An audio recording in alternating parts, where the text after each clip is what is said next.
never slow up. No, I don't take shit. I got no love for the fakeness. If you wanna play tough and wanna hate this, I'll always show up. Kita nih memang membutuhkan uang, tapi uang tuh bukan segalanya. Di film berjudul Pabuya, kita akan melihat kisah yang membuat kita nih tersadar bahwa semua itu bukan hanya tentang uang. Halo cuy, apa kabar nih? Masih dengan film Filipina nih, yang makin lama makin komplit. Aktrisnya cakep, aktingnya oke, ceritanya juga makin kece. Daripada penasaran, langsung aja kita tonton filmnya. Film ini dimulai di sebuah klub yang dimana semua insan sedang menikmati malam ini, khususnya Pepe. Ini dia orangnya, ketua geng di wilayah ini. Pepe lagi menikmati keberhasilannya dengan menunggangi seorang pelayan genjot bernama Marichar. Setelah selesai, ia pun bergabung dengan para anak buahnya. Namun di balik kesenangannya malam ini, ternyata geng mereka sedang mengalami masalah. Pendapatan geng mereka turun drastis. Hal ini tuh karena wilayah mereka diserang oleh geng sebelah. Pepe harus merelakan jam tangannya untuk menutupi kerugian geng mereka. Nah, pria yang berambut keribu ini bernama Box. Box adalah tangan kanan kepercayaannya Pepe. Dan tiba-tiba ada panggilan yang sangat mendesak, membuat mereka pun harus bergegas bersiap-siap. Sebelum pergi, Pepe pun memberi bayaran kepada Marichar sebagai bayaran jasa genjotnya kali ini. Ya walaupun ini sangat kurang, namun Pepe berjanji akan memberi lebih jika nanti mereka sudah berhasil merebut wilayah mereka lagi. Alam nyo na ha? Di sisi lain, kita pun diperkenalkan pada ketua geng sebelah yang bernama Jojo. Jojo lagi berada di sebuah klub yang dimana si Jojo lagi asyik memilih pelayan genjot untuk malam ini. Pilihan pun jatuh pada dua gadis yang sangat sehat ini. Bagi Jojo, mereka seperti Indomie. Kalau satu mah kurang, kalau dua kebanyakan. Jadi si Jojo mah membungkus dua gadis ini cuy. Gak pakai basa-basi, Jojo pun langsung menikmati atraksi dari dua gadis sehat ini. Gadis ini sempat berhenti, tapi Jojo memberikan iming-iming bayaran yang lebih besar. Dua gadis ini lebih semangat lagi. Pokoknya uang berbicara lah. Aksi mereka bertiga sangat heboh. Nah, setelah selesai olahraga bareng, dua gadis ini pun menagih bayaran yang Jojo janjikan. Namun Jojo malah ingkar janji. Ia pun malah menyuruh gadis ini minta pada bosnya sendiri. Mereka pun kecewa. Udah keringetan basah kuyup ini mah cuy. Jojo pun kembali bergabung bersama anak buahnya. Mereka merayakan keberhasilan geng mereka yang udah merebut daerahnya Pepe. Iya cuy, mereka lah yang merebut daerah kekuasaan gengnya Pepe. Mereka pun lagi untung besar, berbanding terbalik sama gengnya Pepe yang rugi banyak. Nah, jadi cuy, baik Jojo dan Pepe, mereka dipanggil oleh bos mereka berdua. Bos yang menyediakan barang serbuk putih yang mereka edarkan. Mereka pun dipanggil untuk membicarakan pembagian wilayah, supaya mereka nggak saling gesek nih. Walaupun anak buahnya Pepe dan Jojo udah sama-sama gatel nih, mau menghabisi satu sama lain, ini adalah bos penyedia barangnya, bernama Lito. Di sini, bos Lito mempersilahkan Jojo dan Pepe saling baku hantam. Namun, baku hantam yang bersih, sampai mereka menyerah. Siapa yang bertahan sampai akhir, merekalah yang berhak mengedarkan di wilayah ini. Bos Lito akan jadi wasit yang memutuskan siapa pemenangnya. Ya udah, mereka berdua langsung siap-siap. Mereka kerahkan semua amarah satu sama lain. Baku hantam pun terjadi. Mereka semua pun bagaikan laki-laki beneran ya, yang bertarung tanpa senjata, tanpa rasa takut, bertarung demi harga diri. Namun tiba-tiba, Ray, anak buahnya Jojo, menyerang Pepe menggunakan pisau. Untung Pepe bisa melawan. Pepe pun melawan balik dan Ray pun harus jadi korban. Walaupun Ray tertusuk oleh senjatanya sendiri ya, namun Pepe dianggap melanggar peraturan yang tidak boleh menggunakan senjata. Pepe pun dikejar oleh seluruh gengnya Jojo. Pepe pun lari terbirit-birit, kabur menggunakan motornya. Dan untung aja Pepe bisa bersembunyi dan menghindar dari kejaran pasukannya Jojo.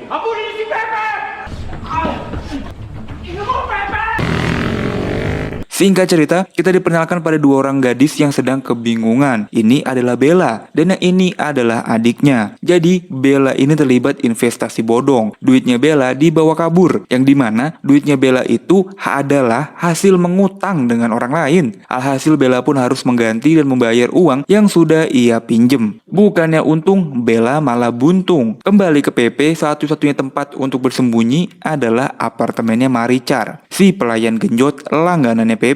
Marichar pun merawat Pepe dengan sangat lembut. Luka goresnya Pepe dibasuh dan dibersihkan. Pepe pun merasa bersalah setelah menghabisi Ray. Pepe merasa aman di sini karena yang tahu tempat ini cuma Box seorang, yaitu tangan kanannya dia cuy. Setelah lukanya Pepe dibersihkan, Marichar pun menawarkan layanan yang lain. Ya apalagi kalau bukan layanan genjot. genjot. Seketika rasa sakit Pepe nih hilang. Kalau udah begini ya mau ngapain lagi lah, langsung aja gaskan.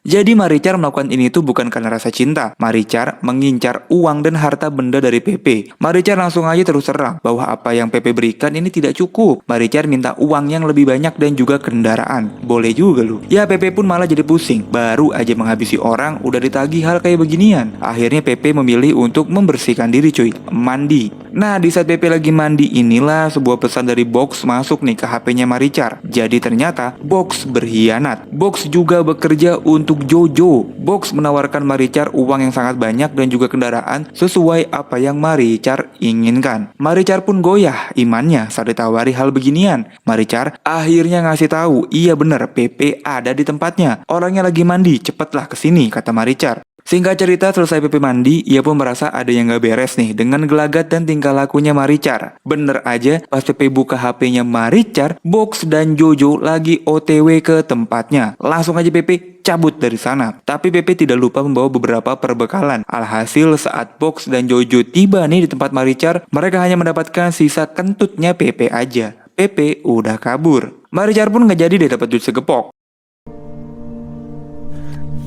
Di sisi lain, Pepe pun sudah menghubungi seseorang. Nah, siapakah yang Pepe telepon?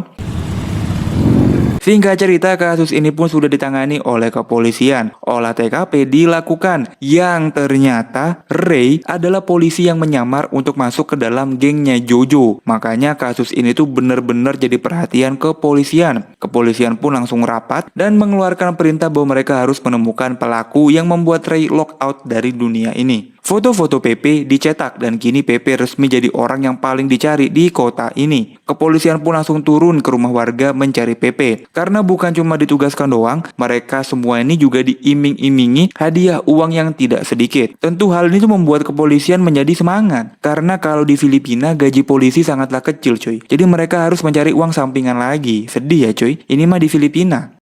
Bukan cuma kepolisian aja, bahkan Intel juga mencari keberadaan Pepe. Mereka pun datang ke tempat-tempat yang biasa didatangi oleh Pepe dan bertanya pada pelayan genjot di sana. Apabila bertemu Pepe, segera kabari mereka. Sedangkan Maricar yang sudah kehilangan pawangnya nih, memilih mengabdi kepada Jojo. Singkat cerita, orang yang ditelepon oleh Pepe adalah Bella. Jadi mereka ini ternyata mantan pacar. Walaupun hubungan mereka cuma sesaat, tapi Bella merupakan wanita yang spesial di hatinya Pepe.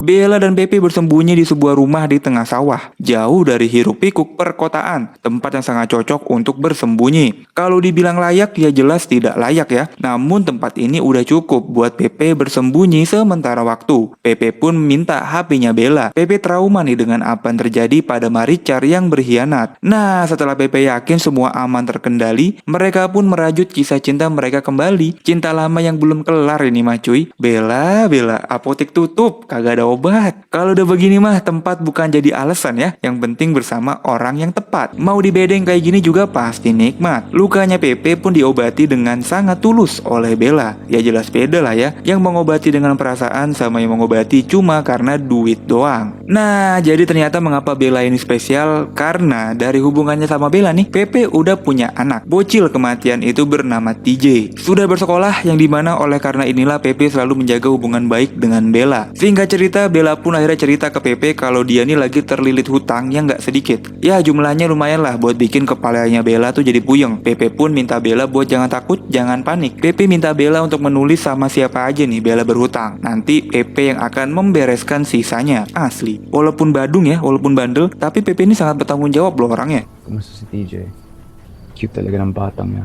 Mana sa tatay? Di sisi lain, kepala polisi ini jadi merasa bersalah kepada Ray karena dialah yang meyakinkan Ray untuk masuk ke dalam gengnya Jojo. Selain itu, kepala polisi ini tuh sangat berambisi menangkap Pepe. Karena apa? Ya karena duit. Dari duit hadiah itu, kepala polisi ini bisa membeli mobil dan juga rumah yang dia idam-idamkan. Begitu juga dengan Jojo, Maricar yang sekarang mengabdi kepada Jojo tanpa sadar membocorkan masa lalunya Pepe. Maricar bercerita bahwa Pepe punya seorang gadis bernama Bella yang sangat spesial di hatinya. Jojo langsung menelpon Box. Box pun memberitahu kalau Bella itu mantan pacarnya Pepe. Langsunglah si Jojo ini gerak cepet. Jojo langsung turun ke jalan mencari Bella ke setiap warga. Namun tidak ada warga yang kenal dengan gadis bernama Bella. Sampailah Jojo bertemu dengan adiknya Bella. Jojo langsung menanyakan di mana Bella berada. Gak pakai basa-basi, Jojo langsung mengeluarkan pistol yang menunjukkan kalau dia ini gak main-main. Jojo pun memberitahu bahwa Bella ini lagi menyembunyikan orang yang paling dicari di kota ini. Kalau dia membantu Jojo, Bella akan mendapatkan uang yang sangat banyak. Nah, karena udah ngomongin uang, adiknya Bella mah langsung luluh ya. Adiknya Bella pun menyimpan nomornya Jojo. May malaking pabuya sa kanya. Kung ituturo mo siya, magkakaroon ka ng malaking pera.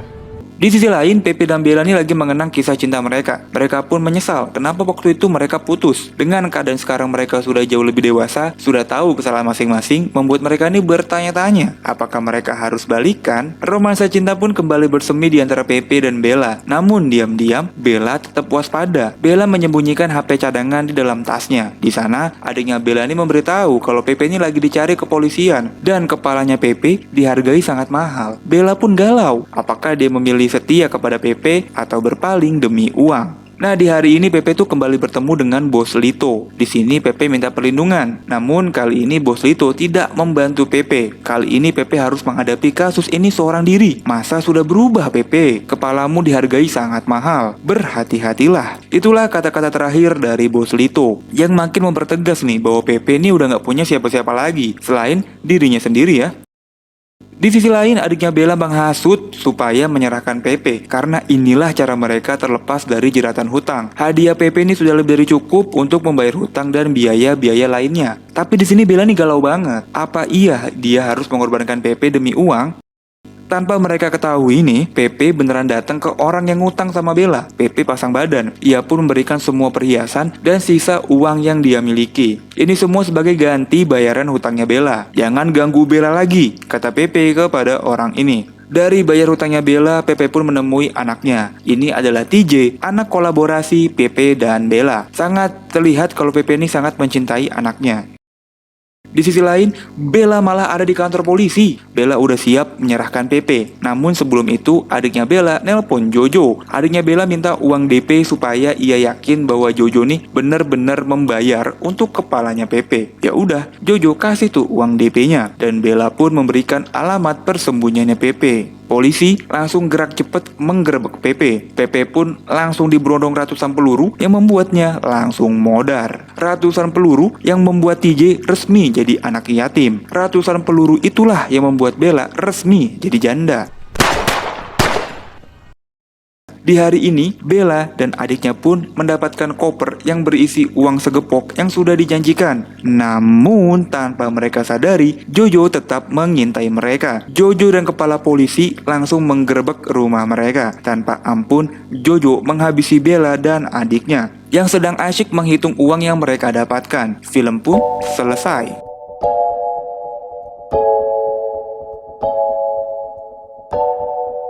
Ini tuh film bener-bener memberikan kita pelajaran yang sangat dalam cuy. Kita harus siap menerima konsekuensi dari apa yang kita lakukan. Dan jangan terlena, jangan terpaku hanya pada uang. Oh iya, memang menyerahkan Pepe akan dihadiahi uang segepok. Namun Bella sama adiknya nih gak sadar kalau mereka lagi berurusan dengan geng narkoboy yang tidak kenal rasa takut, apalagi dosa. Ya itulah akhir dari film ini ya. Karakter Jojo memang sudah dilihatkan dari awal ya. Dari awal saat dia bernegosiasi dengan pelayan genjot, Jojo nih udah berbohong. Jojo nih memang licik. Dia mengiming-imingi sesuatu, padahal mah ya dia tuh cuma bohongan aja gitu loh ya kan. Cuma untuk memancing aja mencapai tujuannya dia. Inilah karakternya Jojo ya. Moga-moga kalian mendapat makna positif dari konten gua kali ini. Tetap semangat cuy. Yang lagi puasa ya tetap semangat, jangan kendor. Yang lagi nggak puasa ya mudah-mudahan cepet dikasih hidayah aja lah ya. Makasih yang udah nonton. Gua cabut. Bye-bye.